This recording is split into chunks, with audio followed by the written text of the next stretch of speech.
great to be back with another rugby video, and in this video we're going to be talking about the All Blacks taking on the Brave Blossoms in Japan this Saturday night at the National Stadium in Tokyo, and it's going to be a fascinating game indeed. Only 6 players remain from the All Blacks win over the Wallabies at Eden Park a few weeks ago, and that was the game that eventually won the All Blacks the Rugby Championship for 2022. Now they're on the road heading to the Northern Hemisphere, and their first stop is in Tokyo, and it's going to be a really interesting match to see whether or not the Brave Blossoms are going to be able to put up a good fight against the All Blacks. Look, what usually happens in these games is the All Blacks score a cricket score against the Japanese, but their last match was 61 points to 31, so the gap is narrowing, and we all know the season the All Blacks have had, very unpredictable.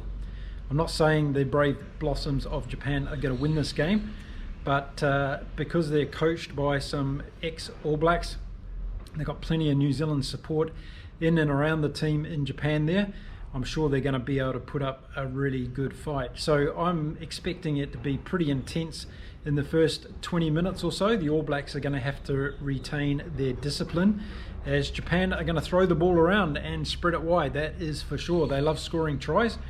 They've got a lot of fast and speedy players, and I'm sure they're going to try and use that to their advantage on Saturday night.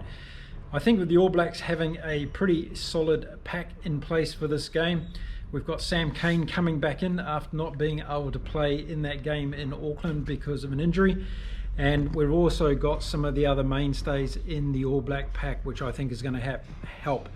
We've got all the Barrett brothers missing from this game. Unfortunately, their grandmother passed away in New Zealand, and they have stayed in New Zealand for the funeral, quite rightly so, and they will join the team later on as the team heads to Europe. So all the Barrett brothers are missing, but this is going to create a good opportunity in the rest of the team, particularly in the back line. And we're going to see Roger Tuivasa-Sheck starting for the first time for the All Blacks in the number 12 jersey. It's going to be really interesting to see how he goes. There's a lot of competition for that jersey. And Leonard Brown is coming back. He's on the bench in this game, so he's been out for a year with an injury as well. And it's an opportunity for these guys to really try and shine. Stephen Perofeta is at fullback in this particular match, so he also has an opportunity. I wouldn't be surprised if we see him coming in to perhaps number 10 later on in the game, where Richie Mo'unga is going to be starting in this particular match.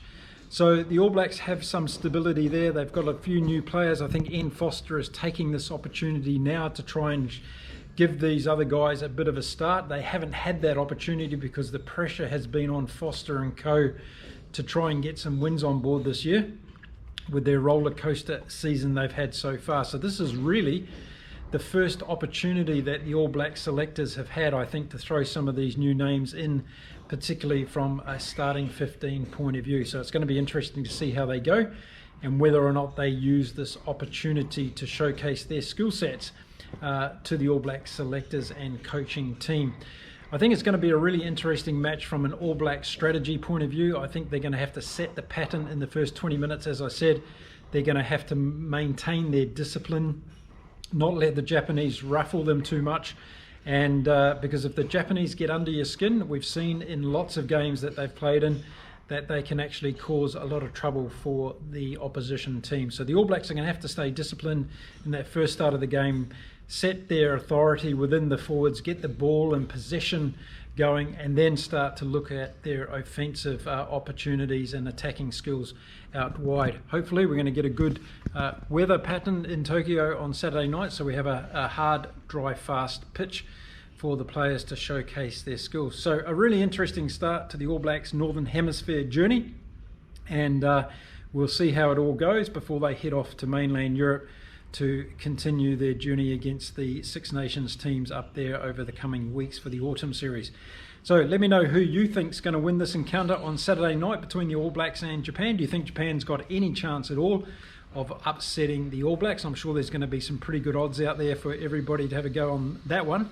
But do you think the margin of points between the All Blacks and Japan is going to be different this time round than what it normally is in test matches between these two sides? I'll be back after the match to do a review video as well on how it all turned out and talk about some of the highlights of that particular match.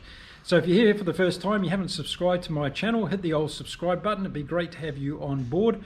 I'm producing videos on a regular basis, not only about rugby, but all sports, major sporting events that are taking place around the world. If you're a rugby fan, let me know who you think the outcome of this particular match is going to be in the weekend. And I'll be back again soon in another video. Until then, stay well, stay calm, and enjoy your rugby.